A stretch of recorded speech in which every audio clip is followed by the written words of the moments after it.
Welcome to education temple, आपका अपना learning platform. आज का सेशन बहुत इंटरेस्टिंग होने वाला है। The thief story by Ruskin bond. तो नोटबुक रेडी रखिए, फोकस बनाए रखिए और वीडियो को एंड तक ज़रूर देखिए। जो लोग नए हैं, चैनल को सब्सक्राइब कर लीजिए ताकि आपको हर इंपॉर्टेंट क्लास का नोटिफिकेशन सबसे पहले मिले। चलिए शुरू करते हैं बिना टाइम वेस्ट किए। तो कहानी में डाइव करने से पहले चलिए एक सवाल से शुरुआत करते हैं। क्या एक मौका, थोड़ी सी मेहरबानी या एक सेकंड चांस सच में एक चोर को बदल सकता है? यही सवाल इस कहानी का दिल है, इसका कोर है। चलिए इसका जवाब साथ में ढूंढते हैं। हमारी कहानी शुरू होती है एक अनोखी मुलाकात से। एक ऐसी मीटिंग जो दो बिल्कुल अलग लोगों की जिंदगी बदलने वाली थी। तो ये कौन है? ये है हमारा प्रोटैगनिस्ट हरी सिंह। उम्र सिर्फ 15 साल, लेकिन काम में बिल्कुल एक्सपर्ट। काम क्या?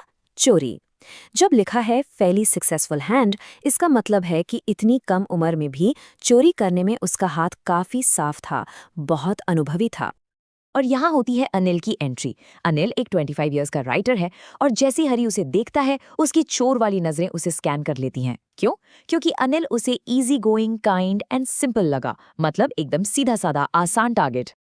ये इमेज देखिए, इसमें हमारे दोनों मेन कैरेक्टर्स के बीच का डायनामिक साफ दिख रहा है। एक तरफ है अनिल, सीधा साधा भरोसा करने वाला राइटर, और दूसरी तरफ है हरी सिंह, एक छोटा चोर जो पहले से ही अपना अगला प्लान बना रहा है। आप इनकी दुनिया का फर्क इस एक तस्वीर से ही समझ सकते हैं। अब हरी अपना जाल बिछाना शुरू करता है। वो थोड़ी मक्खनबाजी से, मतलब झूठी तारीफ से शुरुआत करता है। वो अनिल को कहता है, आप तो थोड़े पहलवान लगते हो। सोचिए कितना मजेदार है ये। अनिल जिसे पतला दुबला बताया गया है, अनिल भी मस्ती में जवाब देता है, तुम भी लगते हो, जिससे हरी थोड़ी देर के लिए कंफ्यूज हो जाता है। अब हम कहानी के अगले हिस्से में चलते हैं, जहां ट्रस्ट यानी भरोसा और एजुकेशन यानी पढ़ाई, इन दोनों कैरेक्टर्स के रिश्ते में एक बहुत इंपॉर्टेंट रोल प्ले करना शुरू करते हैं। हरी काम के बदले खाना मांगता है, पर उसका बनाया पहला मील इतना बुरा होता है कि अनिल को उसे सड़क के कुत्तों को देना पड़ता है। लेकिन अनिल उसे भगाने के बजाय कुछ ऐसा करता है जिसके बारे में हरी ने सोचा भी नहीं था। वो ना सिर्फ हरी को खाना बनाना सिखाता है, बल्कि उसे एक अनमोल चीज ऑफर करता है, एजुकेशन। वो हरी को उसका नाम लिखना सिखाता है और वादा करता है कि जल्द ही उसे पूरे सेंटेंसेस लिखना और थोड़ा मैथ भी सिखाएगा। ये हरी के लिए एक टर्निंग पॉइंट था।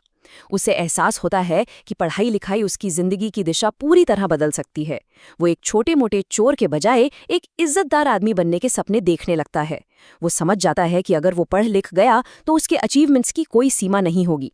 चोरी से उसे कुछ 100 रुपये मिल जाएंगे, पर एजुकेशन उसे पूरी दुनिया दे सकती थी। लेकिन पुरानी आदतें इतनी आसानी से नहीं जाती, आखिर है ना। कहानी अब एक मोड़ लेती है। इतना सब होने के बावजूद हरी अपना असली काम भूला नहीं है, चोरी। अब सस्पेंस बढ़ने वाला है। एक शाम अनिल एक पब्लिशर को अपनी किताब बेचकर घर पर नोटों का एक छोटा सा बंडल लेकर आता है। हरी उसे वो पैसे अपने गद्दे के नीचे रखते हुए देखता है, और बस हरी के अंदर का चोर जाग जाता है। उसे अपना मौका दिख जाता है। लेकिन एक प्रॉब्लम थी। हरी के लिए एक लालची आदमी को लूटना आसान था, उसे लगता था वो इसके लायक है। पर अनिल जैसे केयरलेस और भरोसेमंद इंसान को लूटना मुश्किल था। क्यों? क्योंकि अनिल जैसा इंसान शायद नोटिस भी ना करे कि उसकी चोरी हुई है, और इससे चोरी का सारा मजा ही खत्म हो जाता है। सबसे जरूरी बात, अनिल के भरोसे ने चोरी को और मुश्किल बना दिया था। ये स्लाइड उस जुर्म के पल को दिखाती है। आखिरकार हरी अपनी पुरानी आदतों के आगे हार जाता है। जब अनिल चैन से सो रहा होता है, हरी चुपके से गद्दे के नीचे हाथ डालता है और पैसे चुरा लेता है। कहानी का ये एक बहुत ही टेंस और इम्पोर्टेंट सीन है। कितने पैसे चुराए? 600 रुपीज। दोस्तों, उस जमाने में ये एक बहुत बड़ी रकम थी। हरी सोचता है कि इन पैसों से वो 1-2 हफ्ते तक एक अमीर अरब शेख की तरह जी सकता है। मतलब वो एकदम लग्जूरियस लाइफ जीने का प्लान बना रहा है। उसके पास पैसे हैं, तो अब आगे क्या? अब हम कहानी के सबसे जरूरी हिस्से पर आते हैं, स्टेशन का वो टर्निंग पॉइंट, जहां हरी की जिंदगी हमेशा के लिए बदलने वाली है। हरी का भागने का प्लान एकदम सीधा था। पहला कदम, स्टेशन की तरफ भागो। दूसरा कदम, 10:30 बजे की लखनऊ एक्सप्रेस पकड़ो। तीसरा कदम, हमेशा के लिए गायब हो जाओ। सिंपल है ना? पर क्या ये सच में इतना आसान होने वाला था? ट्रेन स्टेशन से निकल रही थी। हरी आराम से उस पर चढ़ सकता था, लेकिन अचानक वो रुक गया। वो हिचकिचाया। जैसा कि वो कहता है, एक ऐसी वजह से जिसे वो समझा नहीं सकता, उसने भागने का मौका खो दिया। यही है कहानी का क्लाइमैक्स। जब ट्रेन चली जाती है, हरी प्लेटफॉर्म पर अकेला रह जाता है। तब वो अनिल के रिएक्शन के बारे में सोचने लगता है।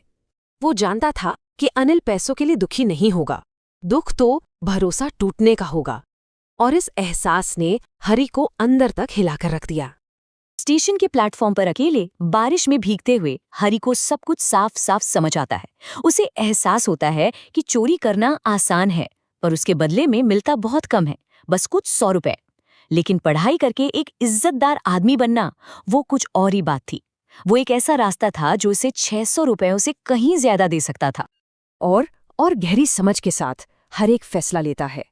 एक ऐसा फैसला जो एक नई शुरुआत का संकेत है। चलिए देखते हैं कि कहानी का अंत कैसे होता है। हरी तेजी से अनिल के कमरे में वापस जाता है, बहुत घबराया हुआ। सोचकर देखिए, कोई चीज चुराना एक बात है, पर उसे बिना पकड़े गए वापस रखना उससे कहीं ज्यादा मुश्किल है। वो अपनी सांस रोककर पकड़े ना जाने की उम्मीद कर रहा है। अगली सुबह अनिल हरी को 50 रुपए का नोट देता है और कहता है, अब से तुम्हें रेगुलर पेमेंट मिलेगी। जब हरी नोट पकड़ता है तो उसे महसूस होता है कि नोट अभी भी रात की बारिश से गीला है। अनिल सब कुछ जानता था, फिर भी उसने चोरी के बारे में कुछ नहीं कहा, बल्कि उसने सिर्फ इतना कहा, आज से हम सेंटेंसेस लिखना शुरू करेंगे। माफी का कितना पावरफुल मोमेंट है ये। हरी समझ गया। वो जानता था, अनिल सब कुछ जानता था, लेकिन उसने अपने लफ्जों या चेहरे से कुछ भी जाहिर नहीं होने दिया। उसने बस हरी को एक और मौका दिया।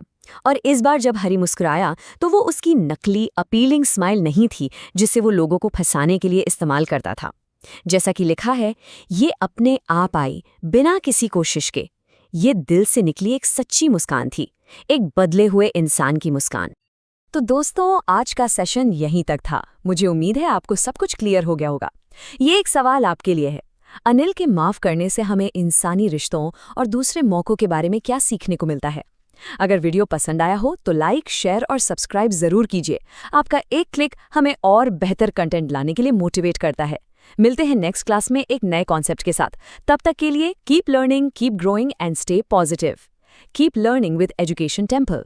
और हाँ, अगर आपको क्लास 8th to 10th किसी भी सब्जेक्ट के नोट्स चाहिए तो तुरंत व्हाट्सएप कीजिए 7014242188 और 8559886634 पर। यह पॉडकास्ट था एजुकेशन टेम्पल की तरफ से, जहां हम स्टूडेंट्स को फैमिली के जैसे समझते हैं और एजुकेशन को एक इमोशन बनाते हैं।